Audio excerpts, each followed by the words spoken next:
that? Cigarette wrapper? No, sir, I don't smoke cigarettes. That's a common one. Oh, okay. You practice safe, huh? Just stand right here with this officer. I'll be back with you here momentarily.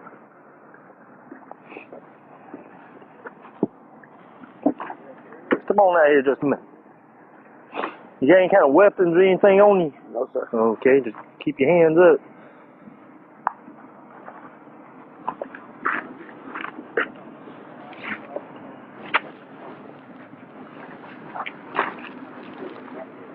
Okay, just spin around for me. Oh, that's if you would just stand back here with this officer.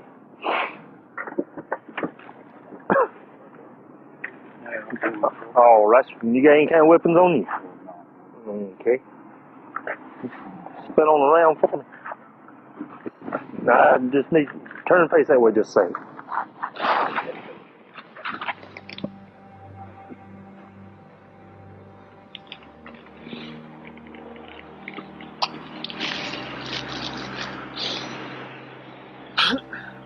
Put your hands on the car. Put your hands on the damn car. You better stop or I shoot you.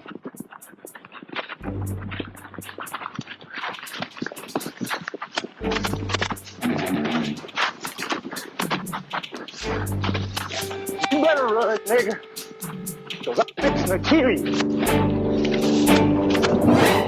To follow a developing story, this one out of Colombia. One man is dead, another wounded, both shot. South Carolina leading the nation for violent crime during the last decade. That news comes from FBI crime statistics that are compiled each year. Take a look at where we fall for all violent crimes, according to a new national crime study.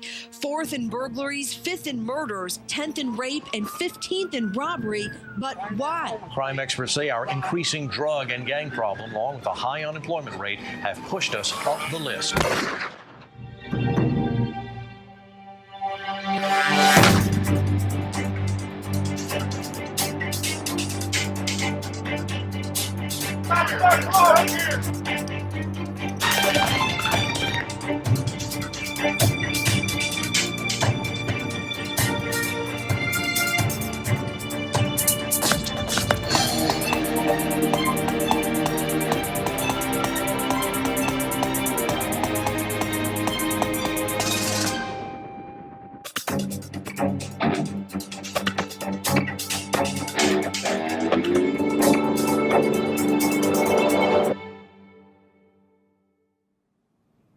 And we've been through a lot out here. In my house right here, man, I used to stay right there. 317.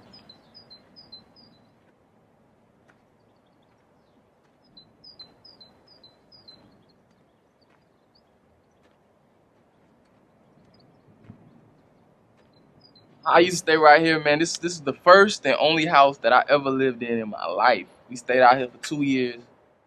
Yeah, I used to stay right here, man. Mayoak Road, 317 Mayoak Road.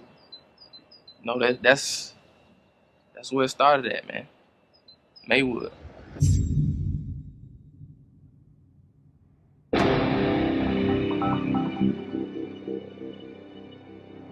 A lot of the people that you had moved into Maywood were from District 1, which is considered, the slums and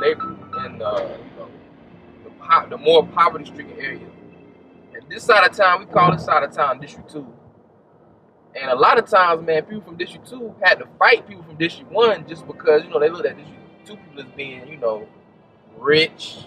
It's the rich area. That's the suburbs. Y'all ain't doing nothing over there. And I look at it with a stale face like, what you mean we ain't doing that? Like, what you talking about? This, how you gonna tell me? I'm like, this is what we do best. Because you had people from District 2 going to war with people from District 1, and just because people from District 2 had a little bit more money. Like, man, y'all come to the District 1 or y'all come to the country, we'll show y'all how we really bang, how we really get money. And you just be like, man, I know a group of 10 guys right now and we'll go shut anything you talking about down. No faking at all. And it's just like, we used to go back and forth. Y'all from the suburbs. I like, bro, my name speaks for itself. You can ask about me. Goddamn, it ain't no difference, man. There ain't no difference at all. Cause can't even get that shit confused. Goddamn, you come in the suburbs, goddamn, likely to get your head took off. Goddamn fast. Same thing as if you go anywhere else, cuz everything in Columbia. The dynamic of Columbia, South Carolina is very unique. Because I done been to other places. I done been to these big cities or whatever. Visited there, lived there. And over here, everything is so close that people are going to act violent. It's hot down here. Like today, it's 100 degrees out here.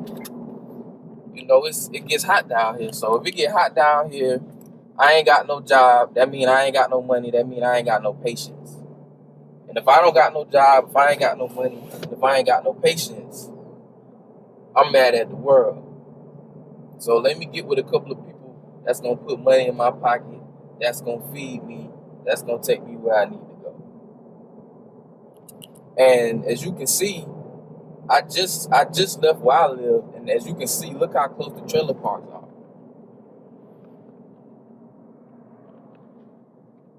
These are trailer parks. These trailer parks aren't more than $15,000 a year. Right across the street. And right across the street. You can ask about me. You can ask about me. Over here, I'm known. Over there, they probably know me too. Like, just ask, man. You know, we go hard. That's all I can say. Go hard. And y'all think we faking, but that's why we go hard, just to show y'all we ain't faking. This ain't no game. We ain't playing with it, man. You know, it's real.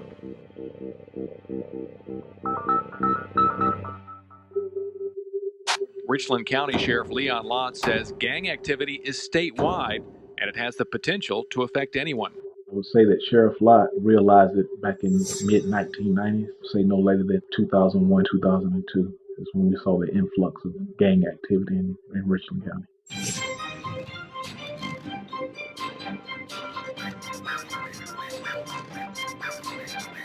I believe that gangs, once they first started, it was more neighborhood type groups. If you grow up in the neighborhood, everybody you bang with boss. You know what I'm saying, nigga? What you think you about to be doing? All day, baby. IGD 974, run and tell that. Yeah, bro. You know what I'm saying? All them places like that just started with the hood. And then the gang shit just came along with it.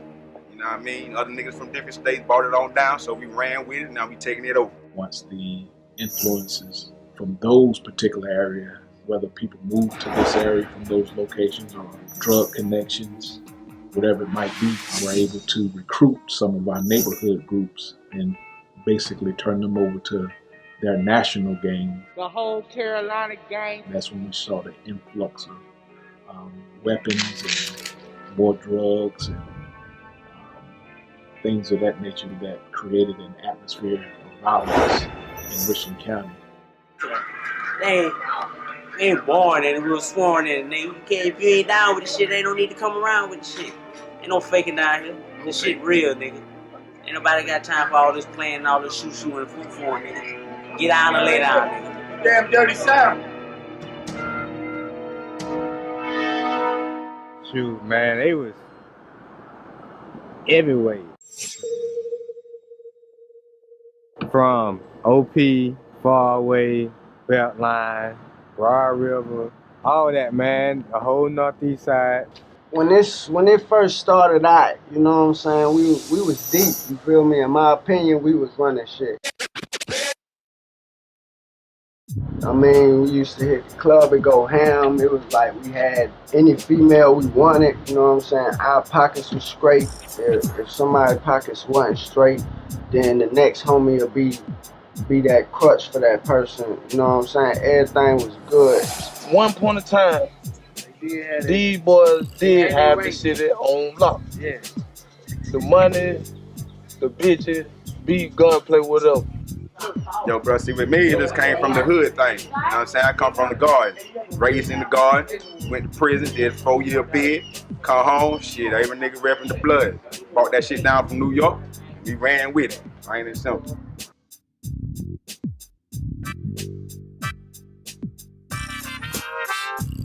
It was at one time everybody wanted to be blood. Then it had switched over, everybody wanted to be G. What being a GD mean to y'all boys out here in Section 2, man? What make y'all different? And development. Nigga, being off that gang banging shit, that's why you don't see no flags, you don't see, we ain't really throwing no signs, we do signers for the tape, really. To hold it down. That shit, nigga. We get money, nigga. What, move it? 2012, nigga, G, nigga, get that on the camera, nigga. Shout out to Boss G, nigga. Boss G, fast money, nigga. Hey, 2012 G, nigga. Trap over, nigga. Take the windows up, nigga. Blinds through, nigga. Police keep the trap in 3 times this week, nigga. Trap doing numbers. 3 times, nigga.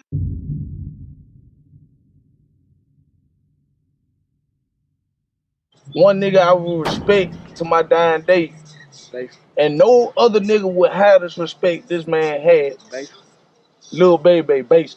R.I.P. to that nigga, a real nigga. Shit, I guess shout out my little people, baby, nigga. Only love right there, baby. Lil Baster, God bless his dad.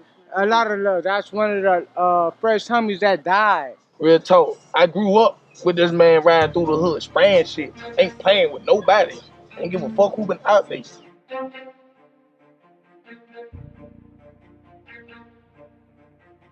Gang war start because people color bang. It started in school. You know what I'm saying? 2 different hoods, 2 different sets. Going to the same school. You know what I'm saying? Y'all get into it at school.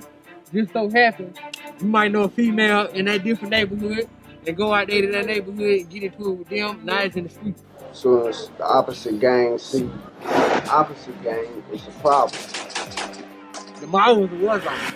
In South Carolina, nigga, that was a war zone. It wasn't no place to go and shop. They want to fight or shoot or do whatever. And once that jump off, then everybody else gonna find out about it, and it's gonna be a big problem between those 2 gangs. Everybody was beefing because it was crunch time. You know what I mean? Like, man, we had to get our name out there and let people know who we was because it was all about respect. There was a lot of stuff going on. A lot of people was going to war with different sets, and you know what I mean. A lot was going on.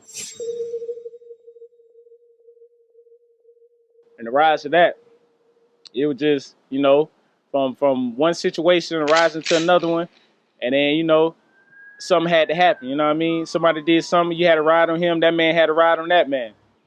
This one, like, you know what I mean? The police, they was sleeping on it. You know what I mean? They was like, they was bringing it up, but they was more like, man, they ain't no threat. But then one of my little brothers, man, he caught a murder charge. He killed one of the big homies, and like, we ain't really had nothing to do with it. It was just on some junk, like, he got caught in the wrong hood at the wrong time, so he had to do what he had to do. You know what I mean? And he killed that man, and man, the Bloods really got upset. Like, man, they was riding through hoods. Matter of fact, they came through this hood. Like, I ain't gonna lie, they came through here. Like my homie said, they was high, because they like, them boys came through like in the minivan, 2 dudes walking on the side with the slide door open, like ready to murder something. Real talk. But after that junk had happened, man, it had emerged to the streets. Like, everywhere you met, everywhere blood in the G met, fighting out top. Going places with your family, 2003. Matter of fact, I'm gonna say 2002 to 2004. You was in trouble if you was banging. Say around mid-2000s, 2005, we had the influx of various gang crimes, assaults, homicides, all in the name of color. That junk just messed it all up, and since then, people been dying. People been dying. The more people die, the more beef. Meantime, police are still investigating that rash of drive-by shootings, a total of 9 in less than 2 weeks. Someone shot up a home on Winsmith Avenue overnight. Add that to 2 shootings this past weekend where 1 teenager died. Another 6 shootings the weekend before. You know what I mean? Like, man, a lot of people died in this gang life, man. Real talk. You go somewhere with your mama or your daddy, niggas didn't even care. Niggas gonna pull the strap. First they gonna try to beat you. That don't work. You really wanna flex? Niggas might pull the tool on your people. Boy, from GKB to the GDs and ICN, like, back in the day, like, in TTP, there was a whole lot of beef going on. You know what I mean? A whole lot.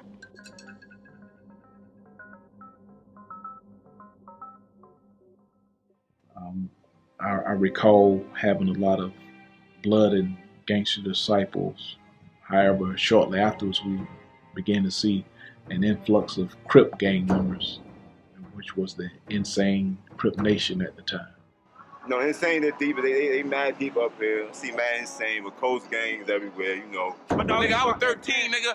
My man who's shooting the tape right now, I seen him there with like 100 niggas, cuz. Straight blue and black. Back in 03. When we first started banging, we was banging to the right. We was under the assumption that we was under the 8 ball, if there ever was a such thing. Pretty much folks and Crips, you know, they consider themselves one. We ran as one whole, man, brothers. Folks wanted to click with us. It was other Crip sets wanted to click with us, so we started a whole insane nation. You know, we was a nation, man. You know, it was IGD, ICN, IGC, you know. When G's and Crips came together, I mean, like, the city been took over. It was actually 2 Crip sets and 1 G set. You know what I'm saying? 1 folk set, 2 Crip sets. You got about 60 of these niggas dipped in black. Probably about 60 of these niggas dipped in blue. What can you do? You know, whenever they had beef, we brothers.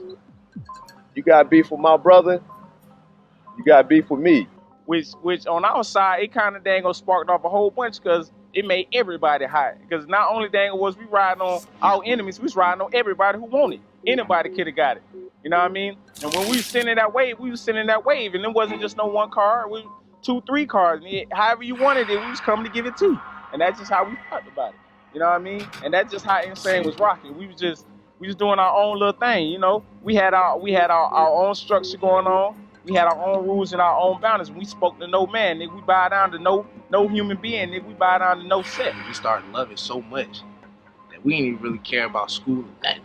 Family members, I'm talking about. We just was all about our hood, all about the people we hung around. We was deep. We had money. We was getting women, started buying jewelry. The jewelry started getting a little more expensive. I had a $1,000 bracelet, $1,000 on the wrist, man. We was clean, swagged out. We weren't considered dirty no more. You know, I feel like those are good days in Insane Crip.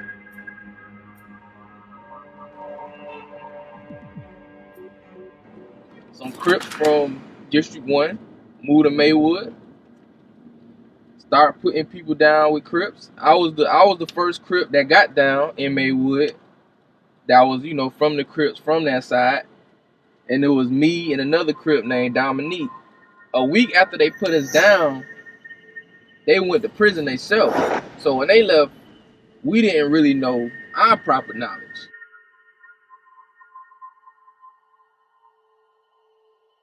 When I was 17 years old, I moved to Virginia. And they basically told me how real Crips are supposed to bang. I remember when other Crip sets wasn't even banging to the left. They was banging to the right. You know what I mean? I ain't gonna say all of them, but I'm saying most of them. You know, they was banging to the right. Once I came back down here with that left hand banging, it changed everything. When the Crips came with the left hand banging,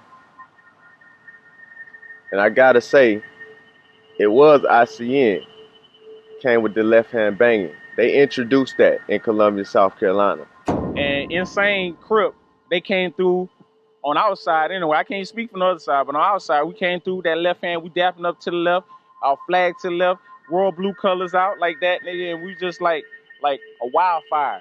No 6-point stars. It was 3-point crowns and C's up all day, royal blue. You know, that's how we was rocking. That was Insane Crip.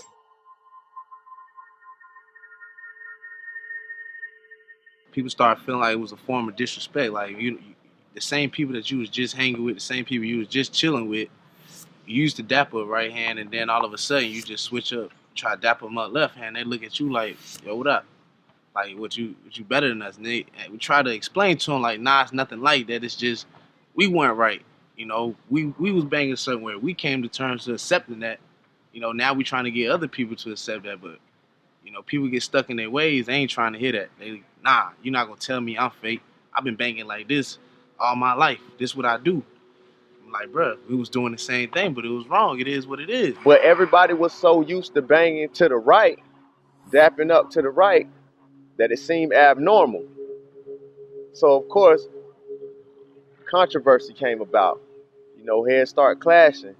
And that caused a lot of separation right there, because a lot of people thought that, if you bang it to the right from the get-go, then you should stick with that. But them boys was pretty much just following their head authority. You know what I'm saying? They was following the ways of life that was introduced from the get-go, meaning from Cali, which is where the Crips originated from. So when they came with the left hand banging, it just caused a big mess. You know what I'm saying? Then you start having Crips fighting against Crips. It's more Crip on Crip killings than it is Crips and Bloods. And one of my own soldiers got killed by another Crip. Folks fighting against Crips. He got killed by gangster disciples.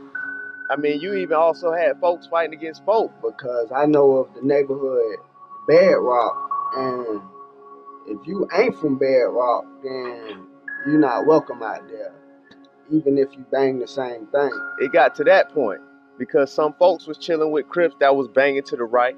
Then you had some folks that was chilling with Crips that banged to the left. We was in so much beef, it was crazy. Everybody was beefing. Around mid-2000 would probably be the high point of gangs in the Midlands area of Columbia. It was a good time for Insane Crip.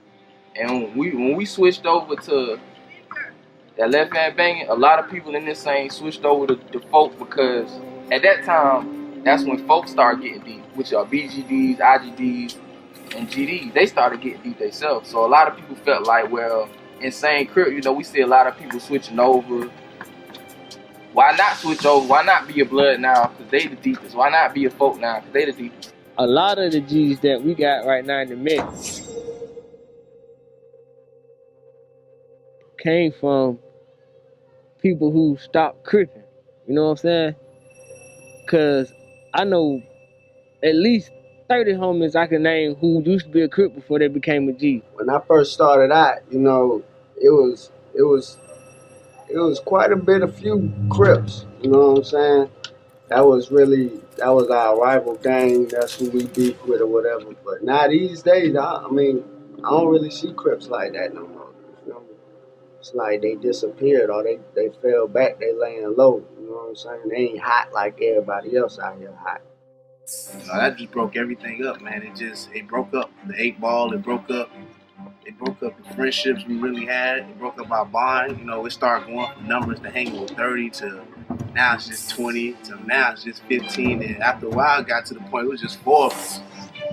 4 last survivors. We just ride. We didn't really care because we strapped always. That was when we first started buying choppers. We first started buying guns with extended clips, 30-round clips, drums. Like, that's when people really started toting big guns around Columbia Northeast Columbia, because now, if I'm beefing with this set, I know the kind of guns they gonna have. So we feel like, we don't want to end up a loser, so we know what type of guns we need to have.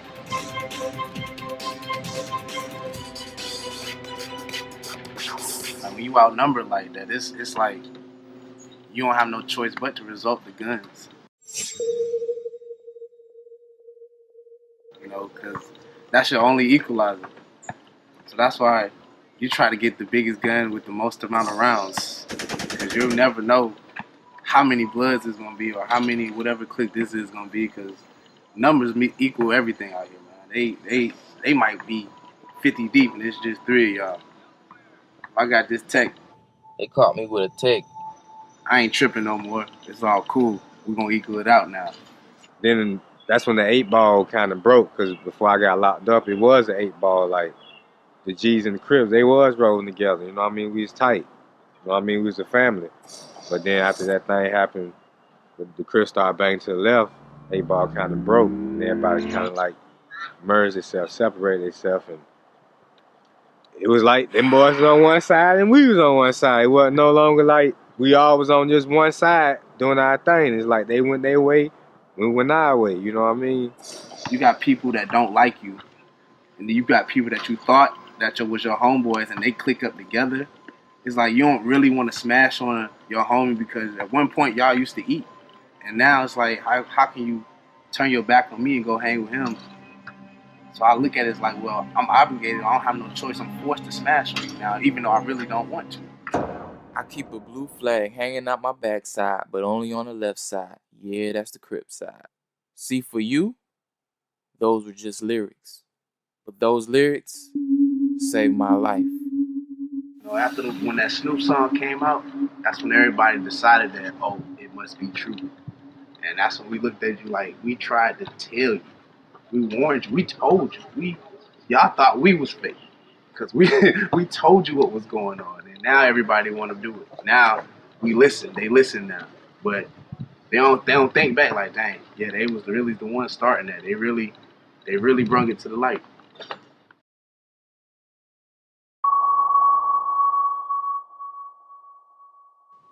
A lot of history in this neighborhood, man. This neighborhood used to go down every Sunday.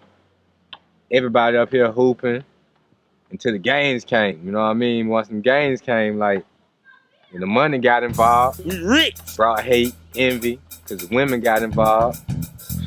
That messed it all up. I had chicks all the time. Chicks, man, oh man. The women, man, we had them. We weren't considered dirty no more. You know, athletes wanted to be in gangs then. You know, like now you got athletes, they the ones that everybody want to be like. Now you got gang life mixed with the hustling life and all that. But this right here, this Austinwood right here, we made a lot of money out here. Hey, we used to get a whole bunch of money out here. It started from like the weed though. We used to get a gang of weed money. I just sit right here up in the parking lot, man. Boys used to come through. They used to pull up, stop them right there, hit them up. They'd go around the corner, pull on out. This street right here, this was the money street. See, this neighborhood is one way in, one way out. So what they used to do is they used to come on this street right here, get what they needed. You know, this was the big man houses right here, which was, you know, the OG house. Everybody used to all be up in there, all up in the crib. We used to be doing our thing, smoking and chilling and whatnot. This was one of the trap houses, you know what I'm saying, 382. You know, what really changed the game for us out here was that Hurricane Katrina situation. Kind of like when that Hurricane Katrina thing happened. In the 80s, baby started getting more power. They started getting more money. We started getting money. We went from maybe buying $200 a week quarters to making $1,000 a day. Like, it was crazy. A whole bunch of people from Louisiana came through. When they came through, they moved out here like in like a wave. So, like every other apartment out here had probably a Louisiana victim up in there. You had people spending their whole FEMA checks on buying drugs. You know, I done seen a lot of movies, a lot of DVDs, documentaries about this game, and everybody talk about cooking on the stove. And I'm gonna show you how we cook in Columbia style crack, man, in Palmetto State, man. You already know. At that time, I had two cars. It was 2006, I had an 04 Chevy Impala, and I had an all-white Cadillac. So we switched. By the time I hadn't got out of jail and now we hadn't switched over the thing. They were selling ounces for like $600. Like, you can get an ounce of cocaine for $600. That's unheard of now. So you had people coming up literally out here overnight. You know, it was a bloody summer out here. It was 6 murders right here in this neighborhood. Summer 2006. They just convicted somebody this year from one of those murders.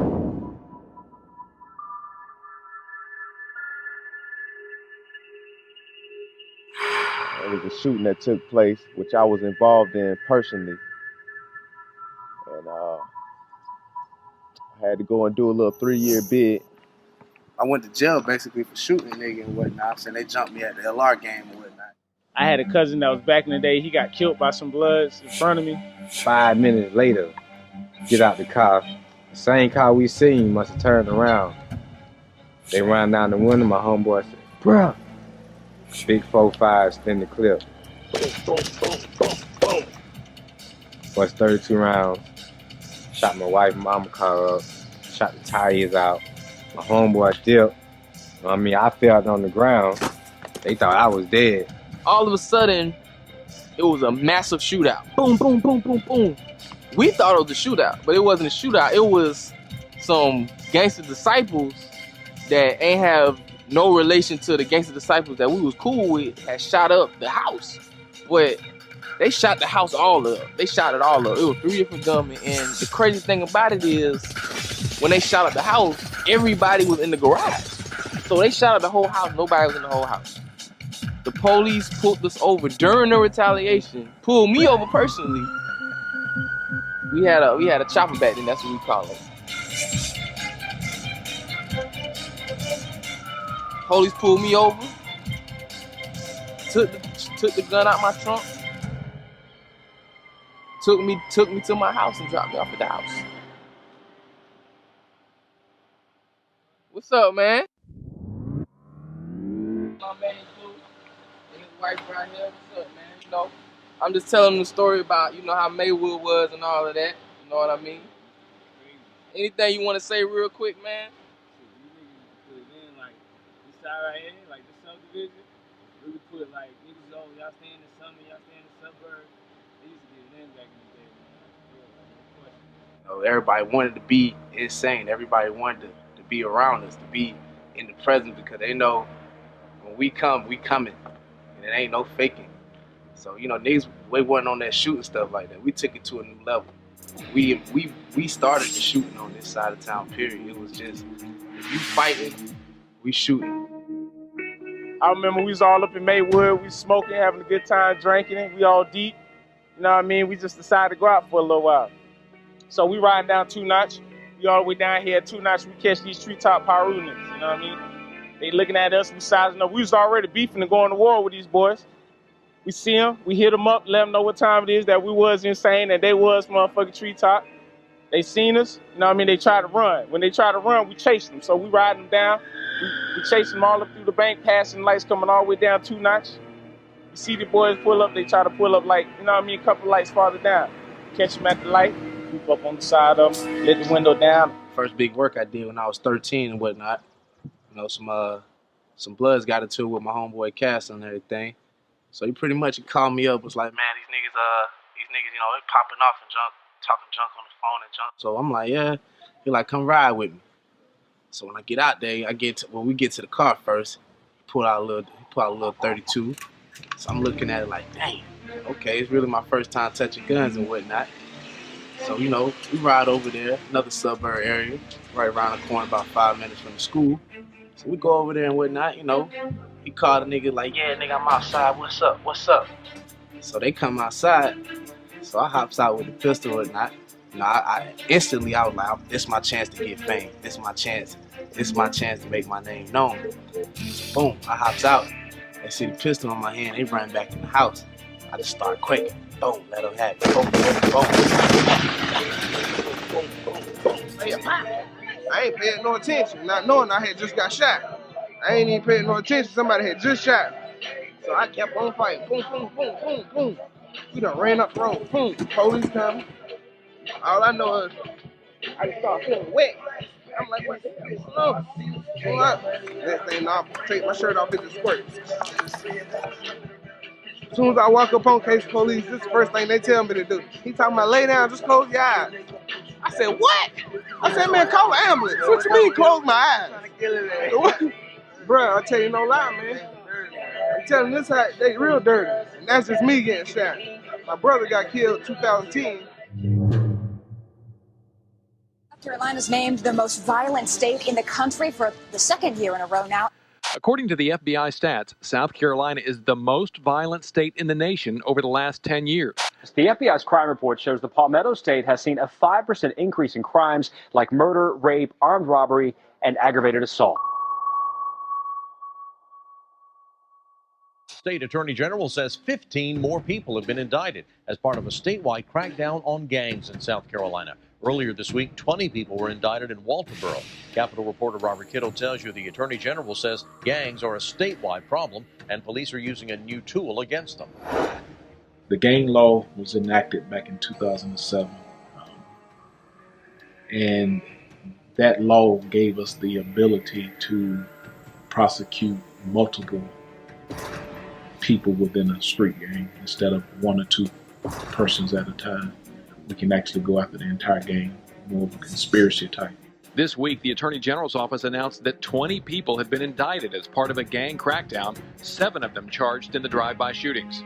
Now, the Attorney General says 15 more people from Columbia have been indicted as suspected gang members. The charges range from murder in a Columbia case to to armed robbery and kidnapping in Lawrence County. This indictment, as well as those two in Walterboro, just earlier this week, demonstrate vividly that our new weapon against the gangs is working, and that is the state grand jury. Everything that was going on, they talking about it's gang related, gang related, gang related. Somebody get robbed, somebody beat up their old lady, oh, he was gang member, flipped out his old lady. You know what I mean? So you really couldn't do nothing. Like, they was just putting everything on the gang members. We're talking, you hustling, you a gang member. You don't have to be a blood, a crip, gangster disciple, whatever you might be calling yourself to be considered a gang in this state. It's simply 5 or more people that are committing criminal activity, a pattern of criminal activity.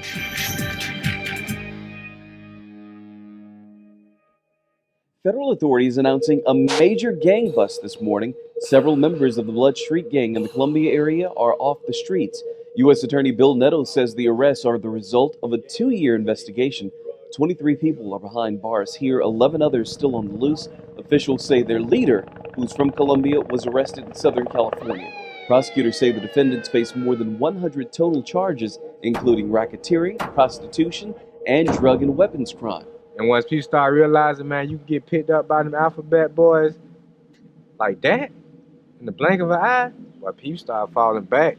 Because once they start picking up the leaders, if you bring down the leaders, typically the entire infrastructure of the gang is going to fall until somebody else decides that they want to pick up where he left off. Little peewees ain't know what to do. They run around like roaches when you turn the lights on, like, where the big homie, where the big homie? Big homie wasn't there. So everybody just started floating. Niggas is going to jail just for that title, being a blood, being a crip, being a folk. You go to jail 10 years to the door just for holding that title. I mean, shit. It made me think, I mean, niggas is really out here and they really doing it. You feel me? They not just saying that they gang banging. They really banging because the police is involved. And you know, when the police get involved, it must be serious. For real. That's why the violence slowed down. You know what I mean? Because them feds, the FBI took it to another level. I'm telling you.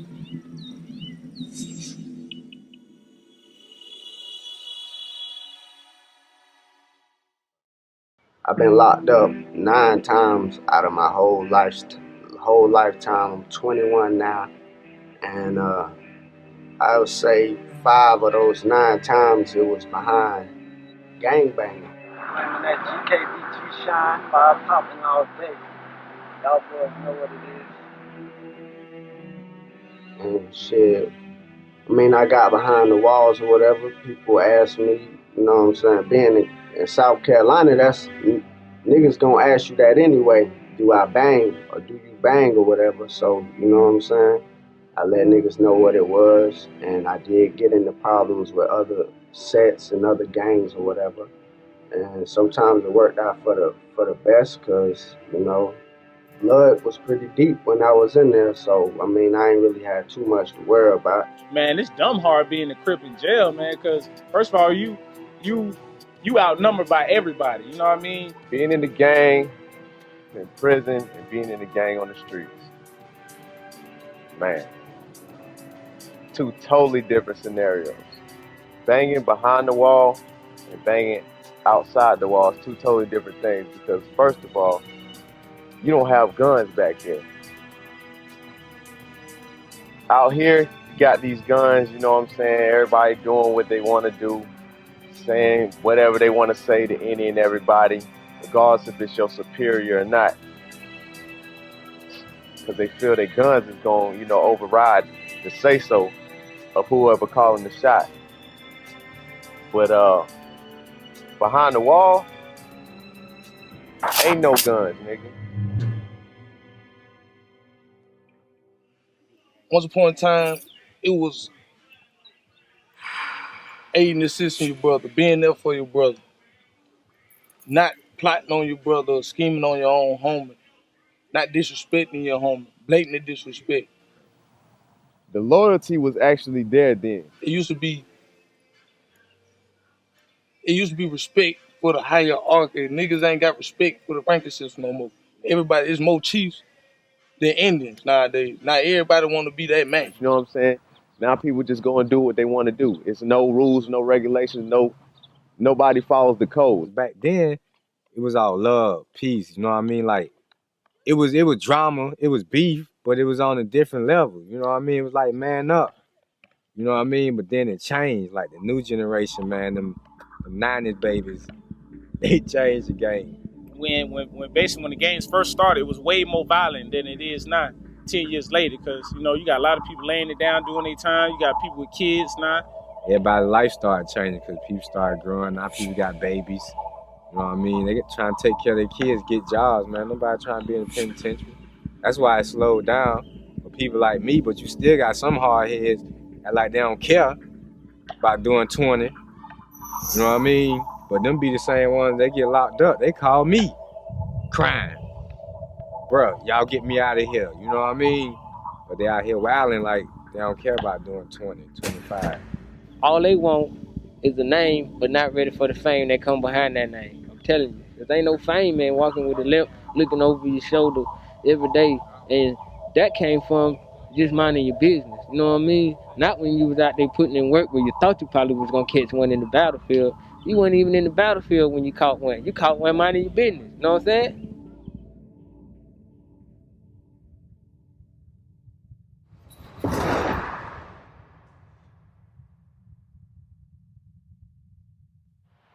It's my homie, you know what I'm saying, from the west side, 9-0s. OIP, CIP, however you want to put it. You know what I'm saying? Kicking up, chopping up with my homies. It's one of the gangster, good nigga we lost. We lost at the hand of the G's. R.I.P. Lil EJ. Definitely R.I.P. to the homeboy. Hey, Slope. You know what I'm saying? A lot of homies know him. You know what I'm saying? From neighborhood crib, west side, rolling 90s. You know what I'm saying? Bangin side. We lost homie, you know what I'm saying? Homie's in jail when he died or whatever. So we just out here kicking up, chopping it up, rolling. Bang side with the homie, you know, like same thing with everybody. Some homies got homies that's gone. We, you know what I'm saying? Same thing, us. Throughout my 10 years out here, like, man, they died 10, 11, 12, 13, 15. RP Lil Alt first, you know what I'm saying? JR, K-Do. Homies ain't here, LCIP, Mizzle CIP, Monzo CIP, Mo Cheddar CIP. GIP to E-Dub-G, the Carry G, Tank Low, Chris Money. RP to my man Cass, my right hand man. Died 2 years ago, right there in the hood, bullet tears in my lap. But just 10 minutes later, police heard of another shooting only a block away at the Woodland Terrace Apartments. That man was shot and killed in front of an apartment. RP, bro, mission, I love you, man. My dad, rest in peace. That nigga been an OG. G.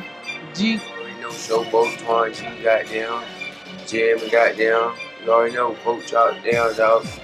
All VIP, all the homies. R.I.P. Soup. We see you, man.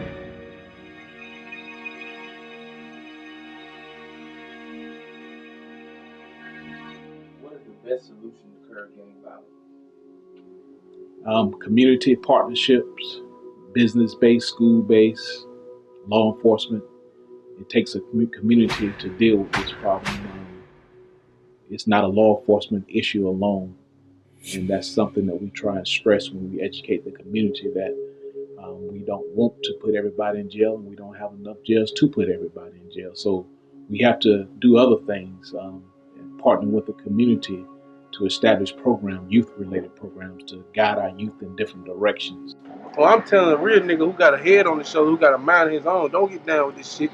This shit ain't what it is. Just being in a gang is a hard label, because once you got that label, it eliminates you from being able to do certain things that you still want to do. I mean, we gang banging, but at the same time, we still kids in a sense. So now that we gang banging, it just eliminated our childhood. We replaced our childhood with violence. We didn't have a childhood. We can't go to the fair without worrying if oh, they gonna jump me or they gonna see me because I just did something to them. Or we can't go to the movies without worrying about, what's gonna happen if one of these niggas see me.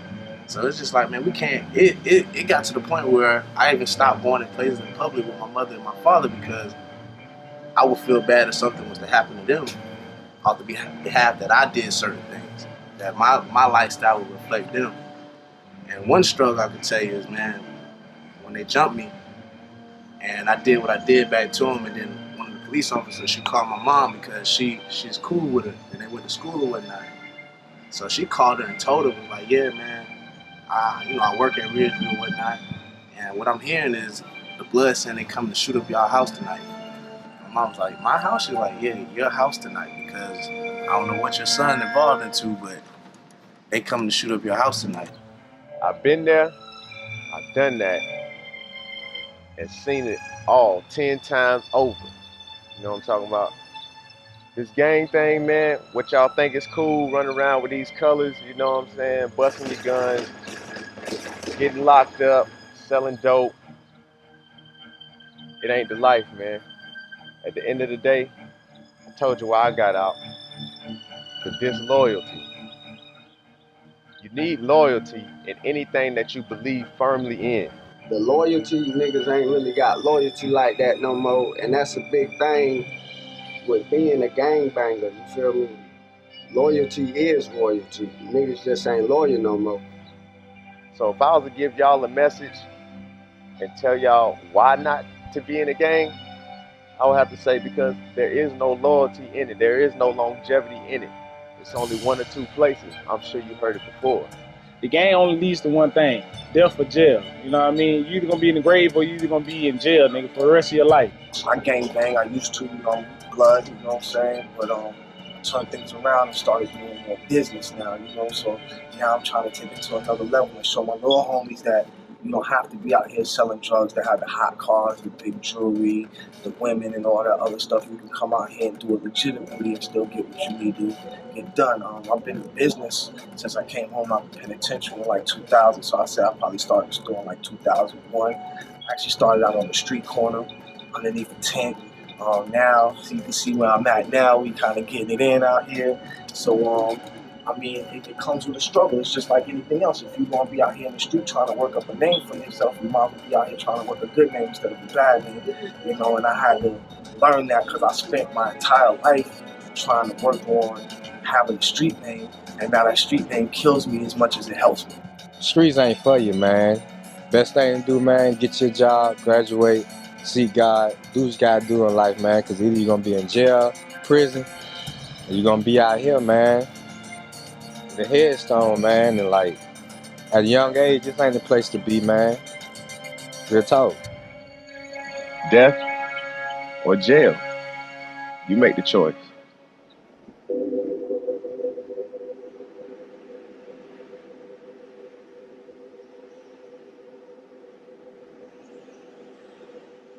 Since that day, I decided never to touch drugs again. Never been to jail since. I decided to really go back to college and finish school. I graduated the University of South Carolina at Aiken in 2010. Now I'm pursuing my dream, becoming a director and just telling my story.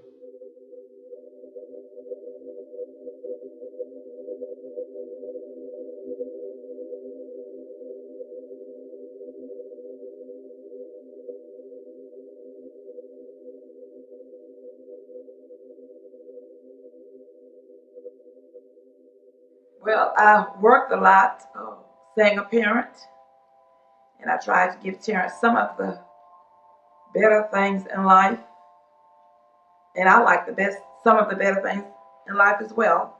I worked a lot of overtime, never worked actually 2 jobs, but I worked a lot of overtime and I did a lot of double shifts. Exhausted most of the time, and I just regret that I didn't spend as much time with him as I should have due to the aging process. He started growing and he never stopped. I remember he's a baby, next thing I know he's a young man. So talk about my teenage years. Oh, well, that was rough because in 2001, I was diagnosed with breast cancer, and Terrence was only like 13 or 14 at that time. And I moved out here when I was about 13, and same year I moved out here, I say probably about, I moved out here in the summer, probably about that next year, man, I became a crip. And I had to be away from him a lot, attending the doctors, working as well, and doing other things, you know. And it was very tough on him, it was very tough on me. And then that's when he started hanging around with his little peer pressure, little peer groups, you know. Everybody always wants to know what made me stop gangbanging. Where you looking at?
We are tonight's entertainment.